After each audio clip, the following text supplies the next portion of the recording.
Private రంగంలో 26 లక్షల కొలువులు సృష్టించినాం. 3,23,000 ఐటీ ఉద్యోగాలు ఉంటే హైదరాబాద్ లో 9,46,000 పెంచిన ఘనత కేసీఆర్ ప్రభుత్వానిది. ఇది జాబుల జాతర అంటే.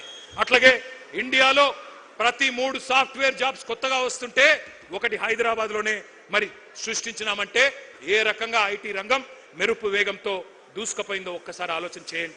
మనం చిల్లర మాటలు మాట్లాడలేదు, ఉల్ఫా మాటలు మాట్లాడలేదు, ఉన్మాదపు చర్యలు చేయలేదు. ఊహలకు రెక్కలిచ్చి ఆలోచనలు ఆవిష్కరణలుగా మార్చే గొప్ప వేదికలు ఒక టీ హబ్, ఒక టీ వర్క్స్ సృష్టించినాం. ఇప్పుడే మా వాళ్ళు చెప్తా ఉన్నారు ఇక్కడికి వస్తుంటే, మీ అందరు కూడా ఒక్కసారి జాగ్రత్తగా వినాలా. టీ హబ్ లో పురుడు పోసుకున్న ఒక కంపెనీ, దాని పేరు స్కై రూట్. భారతదేశానికి స్వాతంత్రం వచ్చి 79 ఏళ్ళైంది. ఇవాళ ఆ కంపెనీ స్కై రూట్ అనే కంపెనీ ప్రపంచ చరిత్రలో కాదు, భారతదేశ చరిత్రలో మొట్టమొదటిసారిగా ఒక ప్రైవేట్ రాకెట్ ను అంతరిక్షంలోకి పంపిన కంపెనీ మన టీ హబ్ నుంచి వచ్చింది. ఇవాళ ఉదయమే ఆ కార్యక్రమం జరిగింది. ఒకసారి గట్టిగా స్కై రూట్ వాళ్ళకి చప్పట్లతో అభినందనలు చెప్పాలని చెప్పి కూడా నేను కోరుతా ఉన్నా.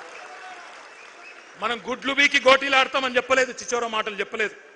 గూగుల్, యాపిల్ ఇటువంటి సంస్థలను రప్పించే ప్రయత్నం చేసినాం. పేగులు తీసి మెడలేసుకుంటాని ఫాల్తూ వాగుడు వాగలేదు. ఫాక్స్కాన్, అమెజాన్ లాంటి దిగ్గజాలను తెచ్చినాం. నిన్న రేవంత్ రెడ్డి గారు ఒకటే రోజు అమెజాన్ కు రిబ్బన్ కట్ చేసిండు, అమర్ రాజా బ్యాటరీస్ కి రిబ్బన్ కట్ చేసిండు. ఎవరు తెచ్చిండ్రు అవి? కేసీఆర్ ప్రభుత్వం కాదా? మనం కట్టిన ఫ్లైఓవర్లకు సున్నం పూస్తాడు, మనం తెచ్చిన కంపెనీలకు రిబ్బన్లు కట్ చేస్తాడు. ఆడ స్టేజ్ ఎక్కగానే వెనుకకెళ్ళి పాట పెట్టాలన్నట, పాట పెట్టకపోతే స్టేజ్ ఎక్కుతలేడు. ఈ చిల్లర నాయకుడు, ఒక ముఠా నాయకుడు ఇవాళ ముఖ్యమంత్రి అయ్యి మరి ఫ్యూచర్ సిటీ పేరిట భూ దందాలు చేస్తున్నాడు, భూ బాగోతాలు చేస్తా ఉన్నాడు. నేను అందుకే మిమ్మల్ని అంటా ఉన్నా, ఇవాళ కాంగ్రెస్ పాలసీ ఒకటే. ఏ కంపెనీ పోతేంది, ఎవడు ఉంటే ఏంది, ఎవడు బతికితేంది, ఎవడు చస్తేంది, ఏ జాబులు పోతే ఏమి, ఎవరికి జాబులు రాకపోతేమి, మనకు కమిషన్లే ముఖ్యం అని చెప్పి ఇవాళ ముందుకు పోతా ఉన్నారు. చందాల దందాలు నడుస్తున్నాయి, ఇయ్యకపోతే తలకు తుపాకులే పెడుతున్నారు కాంగ్రెస్ వాళ్ళు. హిల్ట్ అని ఒక పాలసీ తెచ్చినారు. HILT, Hyderabad industrial land transformation policy.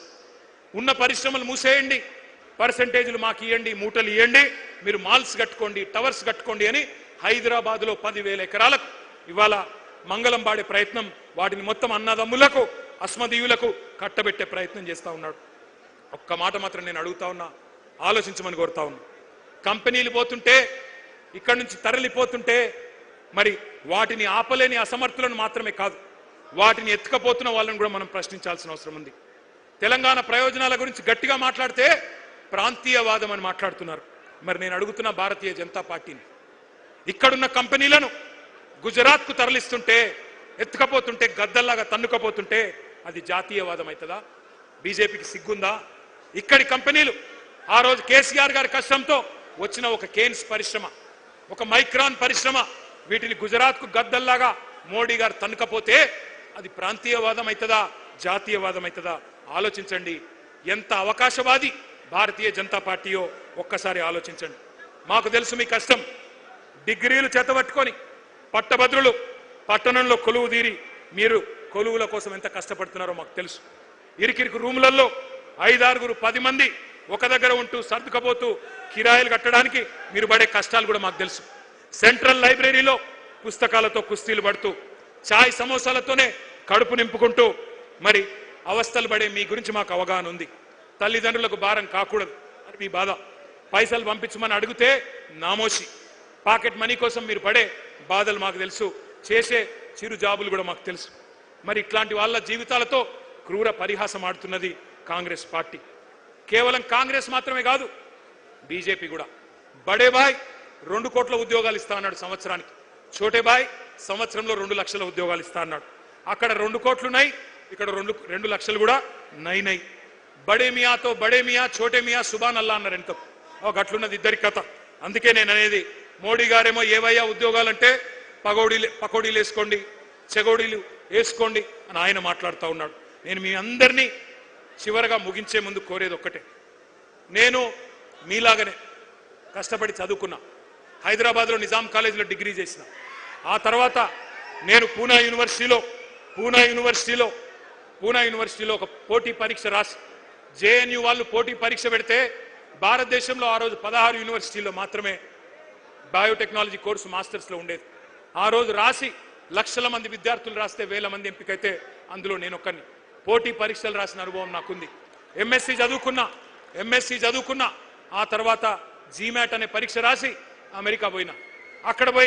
అక్కడ ఎంబీఏ చేసి మళ్ళీ అక్కడ కూడా ఇంటర్వ్యూలకు అపియర్ అయ్యి కష్టపడి ఏ సిఫారసు లేకుండా అమెరికాలో ఉద్యోగాలు సంపాదించుకున్నా.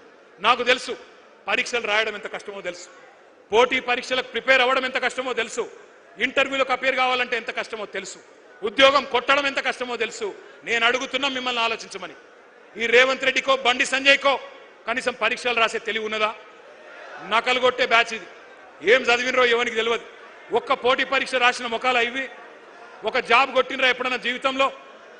గోడ మీకు సున్నం కొట్టుడు తప్ప జాబ్ కొట్టే మొఖాలు ఇవి. మరి వాళ్ళు మాట్లాడుతున్నారు ఇలా నిరుద్యోగుల గురించి. మీ కష్టం తెలిసింది మాకు, అందుకే మేము అడిగేది, అందుకే మీకు చెప్పేది. మీ బాధ్యత పెద్దది, మా తమ్ముళ్ళు చెల్లెళ్ళది. ఇవాళ కేవలం ఉద్యోగాల గురించి మాత్రమే కాదు మీరు ఆలోచించాల్సింది, నోటిఫికేషన్ల గురించి మాత్రమే కాదు. ఎట్లా ఉన్న రాష్ట్రం ఎట్లా అయిందో ఒక్కసారి ఆలోచించండి.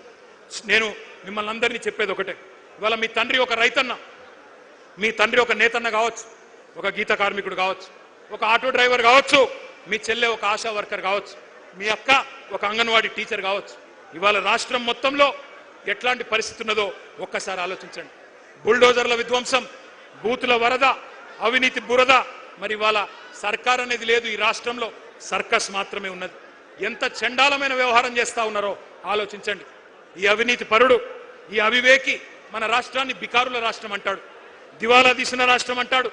ఆత్మగౌరవం లేకుండా ఢిల్లీ పోతే నన్ను దొంగలాగా చూస్తున్నారని మాట్లాడుతున్నాడు. మరి అందుకే నేను అంటా ఉన్నా, తెచ్చుకున్న తెలంగాణ తెరలైపోతుంటే, పాడైతుంటే తెలంగాణ యువత చూస్తా ఊరుకోవాలా ఆలోచించండి. నేను అడగట్లేదు మిమ్మల్ని నేపాల్ లాగా భూకంపం పుట్టించమని అడగట్లేదు, నేను అట్లా చేయమని అడుగుతలేను. శ్రీలంక లాగా శివతాండవం చేసి యువతరం మరి అక్కడి ప్రభుత్వాన్ని కూల్చింది, అట్లా చేయమని నేను అడుగుతలేను. విధ్వంసాలకు దిగుమని చెప్పి నేను పిలుపునిస్తలేను. అల్లర్లు చేయమని ఆజ్యం పోయడం లేదు. రెచ్చగొట్టి చిచ్చు పెట్టి కేసుల్లో ఇరికించి తప్పించుకునే రాజకీయం బీఆర్ఎస్ చేయదు. ఉద్యమ కాలంలో కూడా కేసీఆర్ గారు ఒక్కటే చెప్పినారు, పిల్లలను జాగ్రత్తగా చూసుకోండి, వాళ్ళ నెత్తురు చిందొద్దు అని చెప్పినాడు మీ అందరికీ. అందుకే ఒక అన్నగా, ఒక సోదరుడిగా నేను మాటిస్తా ఉన్నా, ఖచ్చితంగా 2028లో 600 మళ్ళీ తిరిగి కేసీఆర్ గారు ముఖ్యమంత్రి అవుతారు.